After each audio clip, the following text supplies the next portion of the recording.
자, 시작하겠습니다. 로마서 통도 로마서인데요. 혹시 로마서는 뭐 한 번씩 다 읽어보실 텐데, 로마서 읽어보신 분들, 로마서는 참 이런 책이다라고 한마디씩 하실 수 있습니다. 로마서는 읽어보신 분들 어떻게 이해하기 쉬웠나요? 좀 어려우신가요? 어렵습니다. 로마서는 생각을 좀 해봐야 돼요. 생명의 선물법도 생각을 해봐야 되고, 그 율법과 그 믿음, 또 어렵게 되는 것, 이런 것도 생각을 좀 해봐야 돼요. 질문한 이유는 로마서가 16장으로 되어 있는데요. 좀 어려운 용어가 있어요. 그래서 오늘 뭐 통독이기 때문에 로마서에 대해서 좀 개론적인 이런 속으로 이해를 좀 했으면 합니다. 로마서 중국 성경 한자 또 하나는 로마서예요. 서 이렇게 되어 있습니다. 그렇다면 이 서가 둘 다로 해석이 가능하거든요. 편지하고 책이에요. 그렇다면 밑에 있지만은 이 서는 책이 아니라 뭐죠? 편지입니다. 편지. 풀면은 사도 바울께서 로마에 보낸 편지 이렇게 되는 거예요. 근데 나이 든 사람들은 뭐 나이 들었다소리는 뭐 여기 다 50대 이상은 연애 편지 내지는 뭐 이런 거 써봤으니까. 근데 요즘은 젊은 사람들은 편지를 써보나요? 여기 30대, 20대 여자가 없어서 못 쓰죠. 아니 너무 아들을 비싸지 않고요. 로마서에서 그래서 절로 가야 되는데 화들 옆에 앉으셔가지고 벌써 상처를 못 하지 마요. 카프를 조금 잘못 치신 것 같아요. 나하고 안 쳤어요. 편지를 그래서 책이 아니라 편지라고 하는 거, 편지를 모르는 세대들한테 이거를 이제 나이 든 사람들한테는 편지다 하면 대충 아는데 편지를 모르는 세대들한테는 편지고요. 특별히 1세기에는 편지가 그냥 뭐 연애 편지도 있겠지만 공문서나 이런 것들도 다 편지 형태로 한다라고 하는 그런 게 있고요. 편지 서신이 뭐냐 할 때 편지 옛날에 종이가 아직 나올 때가 아니니까 이게 파피루스예요. 파피루스 요걸 가지고 이걸 만들어 어떻게 만드냐면은 이렇게 파피루스 그거를 이렇게 합니다. 그러면은 줄기를 이렇게 잘라내가지고 이렇게 쭉 해가지고 이렇게 하나하나씩 붙여가지고 붙이면 세 번째 단계가 망치 같은 경우로 이렇게 두들겨가지고 이렇게 쫙 합니다. 그렇게 한 다음에 이제 지금 여기 본 대로 굉장히 좀 이렇게 많잖아요. 그러면 이렇게 요거를 한 장 마신 거 한 장 한 장씩을 넣고 계속 늘리는 겁니다. 그래가지고 여기다가 긴 공문서라든가 로마서 16장 굉장히 분량이 긴 거거든요. 이런 식으로 해서 여기 이제 파피루스 편지 사적인 거, 공적인 거에 할 때 쓰는 거다라고 오늘 편지를 로마 바울서 시인 13권 하는데요. 하기 때문에 지금 편지가 이런 식으로 만든 거다. 13권이에요. 로마서 거기도 전후서해가지고요. 바울 서신이 해서 하는데 이 편지를 누구한테 왜 보냈냐라고 할 때 지역에 있는데 지역들 예를 들어 로마, 고린도, 갈라디아 이런 지역에 보내기도 했고요. 그 다음에 개인 이름들 뒤에 나온 디모데, 디도, 빌레몬은 개인으로 보낸 거예요. 지역하고 개인한테 보냈지만 개인의 이름이 들어갔지만은 한 개인한테 보냈다기보다는 그 지역에 있는 교회한테 보낸 거다라고 이해하시는 게 서신을 바울 서신을 이해하는데 좀 도움이 될 것 같고요. 그렇다면 우리가 가지고 있는 이 순서 그대로 썼거든요. 로마서, 고린도 전후서 이렇게 했는데 이게 연대 먼저 쓰는 게 먼저 있는 걸까요? 그렇진 않아요. 그렇진 않습니다. 그렇진 않아요. 그렇다면은 무슨 순서, 그러니까 기준이 뭘까요? 로마서가 맨 이유는 분량입니다. 분량 때문에. 그래서 로마서 분량이 제일 많기 때문에 거기에 맨 앞에 있고요. 그 다음 이렇게 되어 있는 순서다라고 이해하시면 되겠습니다. 1세기 가정교회 형태, 가정교회는 교회에 보이는데요. 가정교회라고 해서 조금 이렇게 좀 넉넉한 사람들 있는, 옛날에는 종도 있고 하니까요. 작게는 한 20명에서 많게는 50명, 100명이 모여있는 그런 집에 거기에 좀 몇 사람들이 모여서 모임 가질 수 있는 공간이 있겠죠. 그래서 가정교회라고 하는데 그런 형태, 1세기 교회는 가정교회입니다. 그래서 최근에 이제 교회 어떤 원형을 얘기한다 드라마 속에서 가정교회 운동들이 많아요. 가정교회 운동들이. 그래서 예를 들면은 그 가정에서 이제 모이다가 같이 뜻이 맞는 교회들은 한 달에 한 번 정도 기도원이라든가 이런 데 빌려서 같이 모이는 이런 것들. 특히 이제 1세기에 있던 가정교회 형태들을 모방하는 이런 형태가 되겠습니다. 그렇다면은 로마서는 언제 어떻게 왜 로마 교회에 보냈을까라고 하는 건데요. 대략 AD 57년쯤에 갔고요. 로마에 있는 그리스도인들 누가 전달했냐면 로마 16장 1절 2절에 보면은 내가 갱별의 교회 기쁨을 입는 우리 자매 베베를 너에게 추천하노니라고. 베베라고 하는 갱교회 쪽에 있는 사람이 사도 바울이 편지를 써서 맡겼고요. 그래서 그걸 갖다가 전달하는 겁니다. 베베를 좀 강조를 하고 싶은데요. 베베가 여기 일부러도 소개가 되어 있습니다. 그리스도교회가 초대교회를 원형으로 삼고 있는데 조금은 이제 여자분들한테 좀 잘 이렇게 사역이 되는가 하는데 로마서 자체에 보면은 일꾼이라고 되어 있어요. 일꾼이라고 하는 그냥 사역자다라고 보면 될 것 같아요. 그래서 로마서 16장에도 굉장히 좀 그런 얘기들이 많고요. 다시 여기로 간다면은 가정교회는 로마에 사도 바울이 편지를 보낼 때 가정교회가 하나만 있었을까요? 그렇진 않았다. 로마라고 하는 큰 도시에 가정 모이는 교회들이 몇 개가 있었어요. 몇 개가 있었고요. 조금은 유대인과 이방인들의 유대인들이 모인 교회, 그다음에 이방인들이 모인 교회, 좀 섞여 있는 교회 이렇게 있어요. 최소한 로마서 16장을 기준으로 한다면 5개 정도가 있지 않았을까라고 보여집니다. 그래서 그런 교회들한테 보냅니다. 그다음에 왜 바울이 사도 바울께서 로마서를 써서 보냈느냐라고 하는 거 크게 세 가지로 봐요. 첫째는 로마 교회는 아까도 얘기했지만 유대인과 이방인 갈등이 있었어요. 그 갈등의 원인은 로마 교회가 그럼 어떻게 시작됐느냐라고 할 때 로마 교회는 사도 바울이 세운 교회가 아니고요. 어떤 면에서는 자생적으로 생긴 교회다라고 볼 수가 있습니다. 그 근거는 사도행전에 보면은 사도행전 성령께서 강림할 때 이제 오순절 이렇게 있잖아요. 그렇다면은 이렇게 고향을 떠나서 살아가는 유대인들을 디아스포라라고 그러잖아요. 그 유대인들한테 평생의 의무들이 있어요. 의무가 고향에 예루살렘에 가서 절기에 가서 최소한 몇 번을 거기 가서 절기를 지켜야 되는 의무가 있는 거예요. 그래서 오순절을 맞이해서 각 지역에 있는 사람들, 사도행전 1장에 보면 여기저기서 온 사람들이 언급이 됩니다. 거기에 보면은 로마에서 온 유대인들이 언급되고 있어요. 그래서 성경 체험을 하고 성령 임하고 나서 각자 고향으로 돌아가죠. 고향으로 들어가서 그 돌아간 유대인들, 성령을 받은 이 유대인들에 의해서 교회가 시작됐다라고 보여집니다.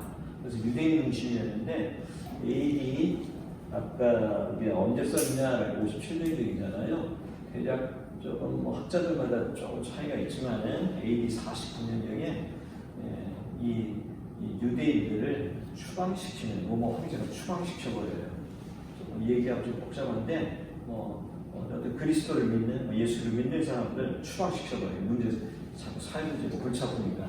그러면서 아까 얘기했지만은 교회가 몇 개 있었고요. 유대인 중심의 교회인데 유대인이 추방되니까는 소위 리더십이 어디로 넘어갔을까요? 이방인들한테 넘어간 거예요. 그리고 나서 황제가 죽으면은 그 효력이 상실해서 몇 년, 한 대략 5년 정도 지나서 이제 흩어져 있던 유대인들이 다시 돌아오고요. 로마는 아시겠지만 어떤 정치, 경제 모든 게 중심이잖아요. 모든 사람들이 로마 제국의 수도인 글로 가려고 하는 거죠. 추방됐던 유대인들이 돌아와서 보니까는 교회의 리더십이 이게 이방인 쪽으로 넘어가니까 이제 갈등이 생기는 거예요. 그래서 이제 이 첫 번째가 그런 맥락인 겁니다. 유대인과 이방인 간에 이제 갈등이 생긴 거예요. 이걸 중재하는 거예요.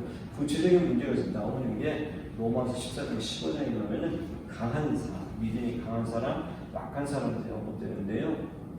이거는 먹는 거 가지고 먹는 거에 간단한 거 아니고 고리도 나중에 고리 전설들도 할 때 나오겠지만은 이게 신들의 세계잖아요. 신들의 세계. 그러니까 신들한테 이렇게 제물을 드리잖아요. 제물 드릴 때 가장 좋은 제물을 드리겠죠. 깨끗한 제물.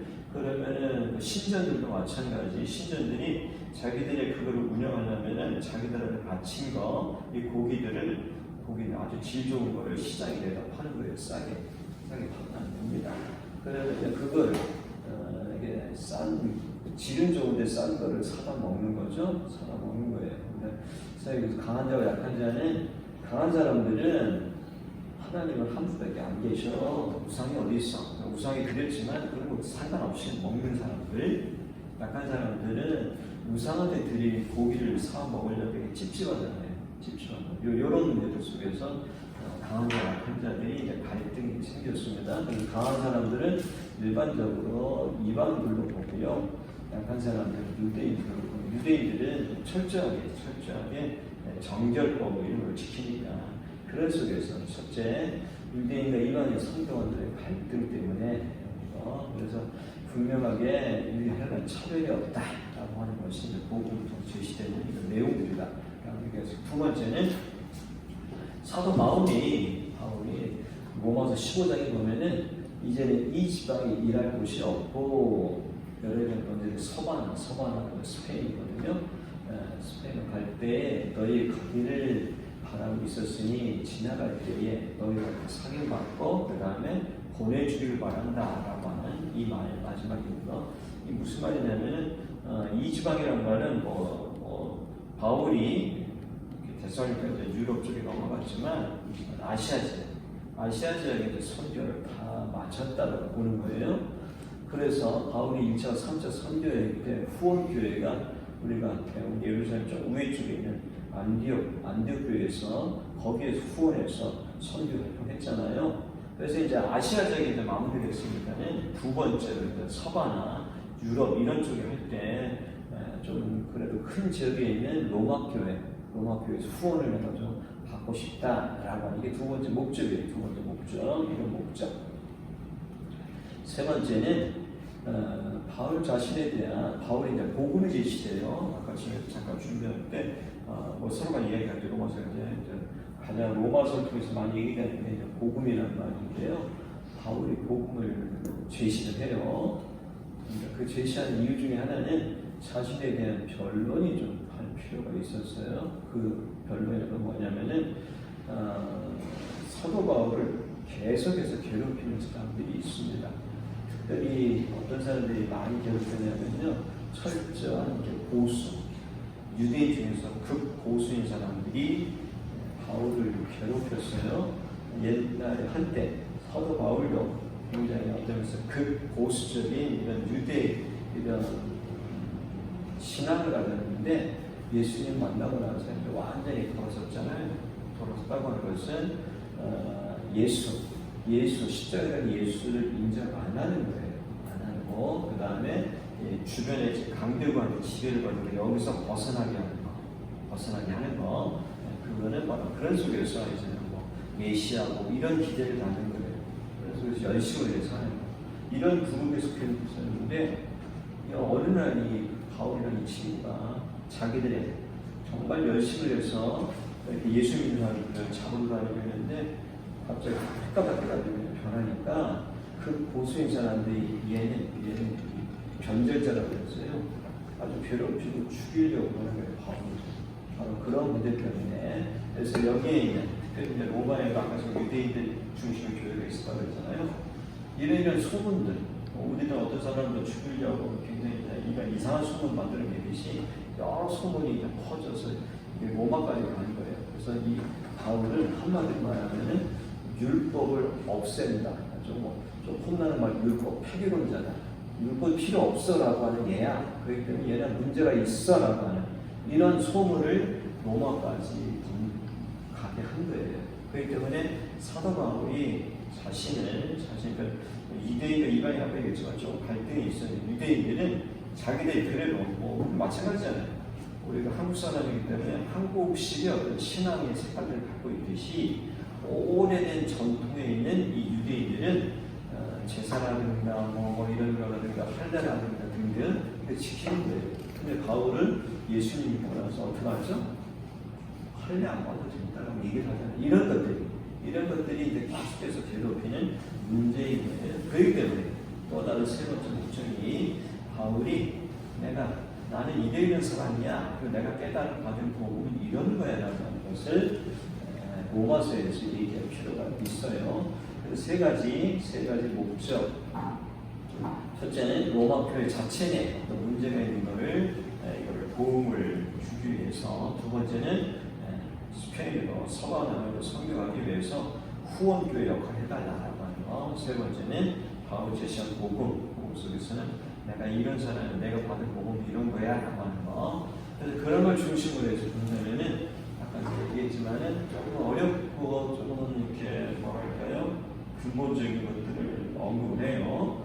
인간의 죄라고 하는 문제, 정죄. 그래서 1장부터 3장까지 얘기하는데 이 죄 때문에 저 율법 이런 것 때문에 모든 사람이 죄이냐. 근데 여기서 어떻게 벗어나냐라는 대로 바로 율법 외에 하나님의 의가 나타났다. 그것을 통해서 이번 이야기를 3장 정확히 3장 21절부터 4장 5장에서는 바로 아브라함을 4장에서 예로 들고요. 이렇게 얘기합니다. 그 다음에 그렇게 됐어. 그럼 어떻게 했나? 좀 더 성숙한 성화라고 나가느냐? 6장 8장이고요. 그리고 나서 9장 11장은 이스라엘 구원 문제를 다루고요. 그리고 나서 조금은 시차적인 거 다룹니다. 다룰만 하면은 바울 서신은 큰 특징이 있습니다. 전반부와 후반부. 전반부는 복음 같은 거를 얘기를 하고요. 그거를 토대로 해서 후반부에는 적용하는 거예요. 각 교회의 문제점들을 그런 형식이다. 설명드릴 수가 있겠습니다. 그렇다면 복음이 뭐냐? 복음이 이제 제시되고 있으니까 설명할 텐데요. 여기까지 오늘 로마서를 지금까지 읽었고 이해했던 거에 조금 거기에 하나 덜을 붙이려고 하는데요. 어떤 거를 캐치하셨나요? 제가 충분히 캐치 못할 수도 있을 텐데 뭔가를 계속해서 거기에 초점을 맞춰서 얘기를 했어요. 뭐를 어떤 식으로 했을까요? 그것은 한 개인이 내가 어떻게 복음을 통해서 예수를 믿어서 구원받느냐라고 하는 얘기보다는 어떤 공동체에 초점을 해서 설명하는 건데요. 로마서를 이해하고 로마서에서 의미를 많이 보는데 로마서가 어떤 면에서는 기독교의 역사 속에서 가장 큰 영향을 준 책이다라고 얘기할 수 있습니다. 기독교의 역사 속에서 뭔가 이렇게 중요한 역할을 했던 어거스틴, 그다음에 루터 등등등 어떤 역사의 기독교 역사의 고비 때마다 그 사람을 변화시키고 어떤 이렇게 역사를 확정하면서 그게 로마서를 통해 그 사람들이 변화를 하는 거거든요. 그렇기 때문에 지금도 여전히 로마서는 강력하게 영향을 줘요. 그런데 어떤 개인적인 차원에서 이해하는 거 그거보다는 로마서 원래 쓴 목적이 공동체적인 거고요. 이거를 좀 더 제가 다른 차원에서 지금 강조를 하려고 하고 있다라는 것을 얘기를 합니다. 그런 의미에서도 복음도 마찬가지예요. 복음도 개인적인 내가 예수님 믿고 복음 받아들여서 은혜 받고 죄 사함 받았어 라고 하는 차원 그것이 있겠지만은 조금은 큰 틀에서 이해를 해야 된다라고 강조를 하려고 해요. 그래서 사도 바울이 어떻게 이 복음을 받아들이게 됐느냐라고 하는 사도를 복음을 위해서 내가 특정한 것다라고 얘기하고요. 일장 그래서 내가 복음 부끄러워하지 않는다라고 얘기합니다. 그래서요 나오는데 이 복음이 한 개인보다는 16조에서 얘기하는 모든 믿는 사람들 모든 믿는 사람들 그게 누구냐? 유대인과 헬라인과 그다음에 우리가 잘 알고 있는 하나님의 의가 나타났고요. 어떻게 믿음에서 믿음으로 세세하게 설명하자면 다들 시간 많이 가니까요. 어쨌든 큰 틀 계속 지금 얘기하고 있습니다. 로마서 자체가 한 개인보다는 큰 틀에서 설명해 나오고 있습니다. 1장 10절 마찬가지로 보험사나 학생에 대한 이방인과 유다인입니다. 제한이 있었는데요. 예수 그리스도의 십자가를 통해서 3장에 나오는 건데요. 하나님의 의가 나타났다라고 하는 거. 바로 이게 바로 뭐냐는 거예요? 이게 바로 복음. 그래서 이 복음을 풀었으면 좋은 소식이잖아요. 그래서 10장 15절에 좋은 소식이다라고 이렇게 얘기를 하고 있습니다. 15장 16절에 이 은혜가요, 곧 나로 이방인을 그리스도 예수 일꾼이 되어 하나님의 제사를 지켜서 이방인을 제물로 드리는 것. 이게 나아가요. 사도 바울 개인적인 차원이겠죠. 이방인 관심도 없어요. 관심도 없는 거예요. 유대인들한테는 어디까지가 책임지면 되는 거예요? 맨 가운데 센터에 내가 있고요. 그 다음 가운데에 가족이 있는 거고요. 그 다음 가운데에 친척들이 있는 거고요. 마지막 가운데에 유대인들만 있는 거예요. 이방인들은 얘들은 구원받게 사람들이에요. 죽들 살기 관심 없는 거예요. 근데 지금 그 단계를 넘어서는 거예요. 그게 바로 지금 여기서 보여주는 거다라는 거예요. 그렇기 때문에 이방 체계하는데요. 이방인들 관심 대상이 아니었지만 이방인들이 하나님의 백성으로 들어오는 이런 큰 틀에서 그렇기 때문에 이방인을 사는 복음의 제사장 그리고 이방인 제물로 드린다. 뜬금없이 이게 뭔 얘기지? 좀 얘기할게요. 그래서 다시 돌아올까요? 모든 사람이 죄를 범했다. 영광이 되지 못했다라고 하는 거. 모든 사람이 바로 유대인과 이방인이 포함되는 거고요. 아직 우리를 죽으심으로 죄에서 삼아 친숙한 표현이겠죠. 넘어가겠습니다. 23분이니까요. 그렇다면은 오늘 로마서를 통해서는 조금 새롭게 같이 이해를 시전해오다가 좀 확대를 시키려고 하는 것은 큰 틀이에요. 작은 틀, 나 중심으로 내가 어떻게 죄인이 내 죄가 용서받았냐라고 하는 복음으로 하는 이 작은 틀이었으면 나 중심이었다면 큰 틀, 하나님 중심으로 성경을 읽고 하나님의 역사를 이해하는 것이 필요하다라고 하는 거예요. 이게 왜 중요하냐면 우리가 여전히 예수를 믿고 하지만은 죄인이라고 고백했지만은 저도 마찬가지고요. 우리는 언제나 나 중심으로 성경을 읽고요. 하나님 은혜를 체험하고요. 이렇게 만들어가고 있습니다.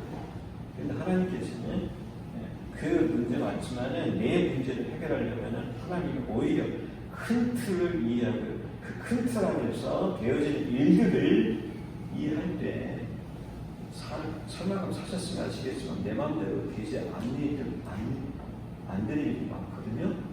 그 일을 내가 어떻게 이해하고 받아들이느냐라고 하는 것이 바로 큰 틀이거든요. 그래서 오늘 로마서를 통해서 새로 이해하시면 좋겠는데요.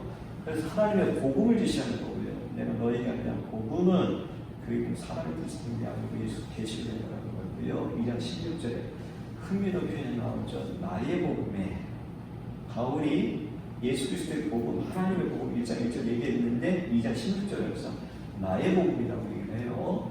좀 더 마지막에 얘기하겠지만 이게 오늘 우리 김목사님 감독하는 내가 복음하고도 비슷한 내용이다 얘기할 수 있겠어요. 그래서 근데 나의 복음은 사도 바울이 자기가 뭔가 만들어낸 복음이 아니고요. 바울이 하나님의 복음을 전하는 방식이겠죠. 그러니까 그가 창작하는 것이 아니고요. 하나님께 받은 복음, 위임받은 복음, 그러니까 개인적인 차원에서 사명감을 가지고 전하는 복음이다. 어떻게 나타날까요? 단순한 메시지가 아니라 자신의 삶과 동일시되는 거고요. 로마서 9장 11장에 유대인들 이상 고민하는 거예요. 고민하는 거, 뭘 고민하냐면요. 자기는 유대인인데요. 자기는 이제 깨닫고 나서 예수님을 메시아로 받아들이는데 굉장히 대다수의 유대인들이 예수님을 십자가에 달린 예수님을 메시아가 아니면 받아들이지 않는 거예요. 이걸 가지고 씨름해요. 씨름하고요. 씨름하고 모세처럼 씨름하고요. 그래서 그런 얘기 하잖아요. 모세처럼 나를 죽이시더라도 내 동족이 구원받게 해주십시오라고 기도를 합니다. 그럴 때 바울이 소위 비밀을 깨달아요. 비밀을 깨닫습니다. 그 비밀을 깨달은 것이 11장에 나오는데요. 이방인들의 충분한 숫자가 들어올 때까지 유대인들의 마음을 강팍하게 만들었다. 이 하나님의 깨달아요.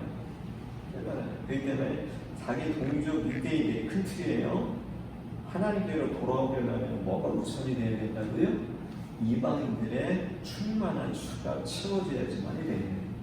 이거를 깨닫고 바울이 어디에 제사장으로 나가는 거예요?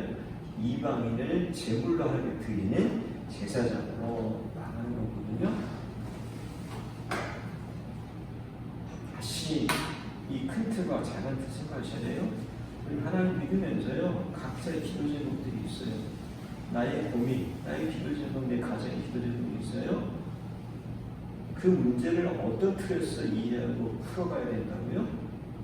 큰 틀에서 하나님 나라, 하나님 중심 속에서 이게 조금 더 성숙한 그리스도의 모습이에요. 그럴 때 덜 상처받고요. 그리고 내 마음대로 안 되는 일, 내가 이렇게 기대하고 뭔가 했는데 안 되는 일 속에서 그리고 내 당대에 안 이루어질 수도 있거든요.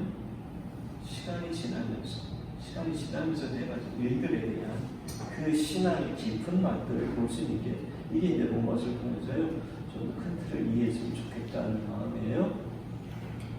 그렇다면은 철저히 믿음의 신자 바울이 변화된 거 나름대로 이제 어떤 하나님의 역사를 만들어가는 속에서 우리가 쭉 성경 통독해왔지만은 나라가 망하는 구약이 망하는 속에서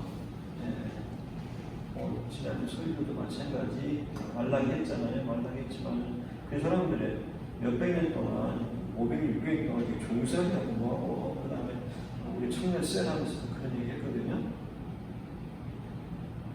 포로로 돌아와서 성전 재건하고 하면서 모든 걸 다 어떤 면에서 갖다 쏟아 부었잖아요. 헌신했잖아요.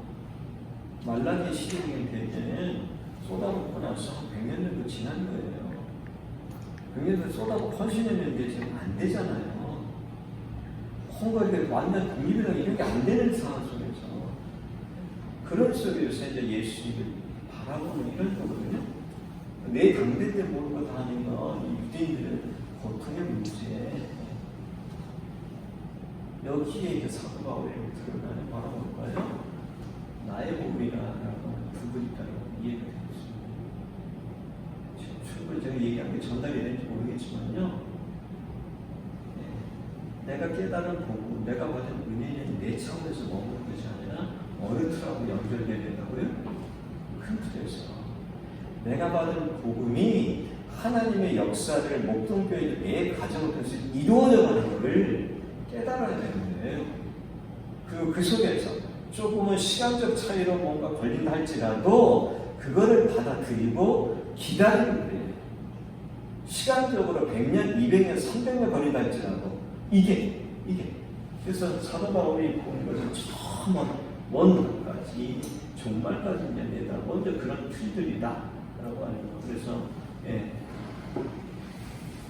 마지막 믿음의 순종에 마무리할 건데요.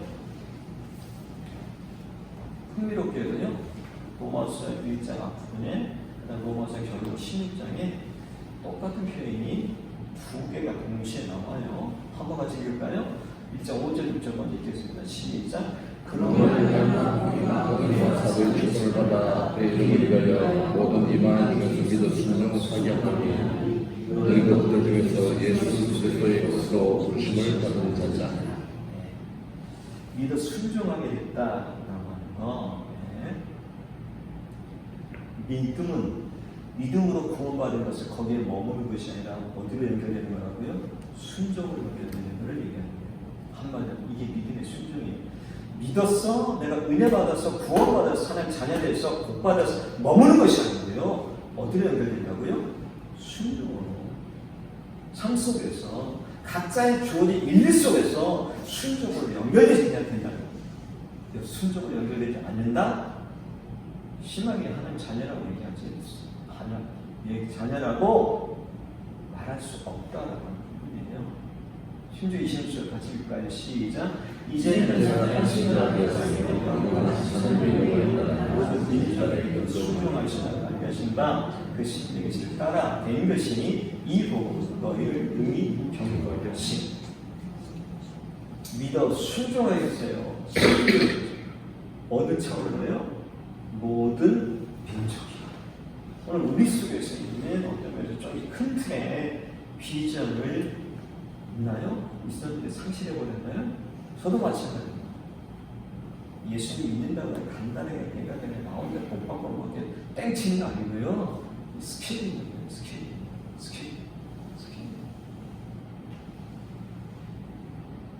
예수 그리스도의 거시로 되어 있는데요.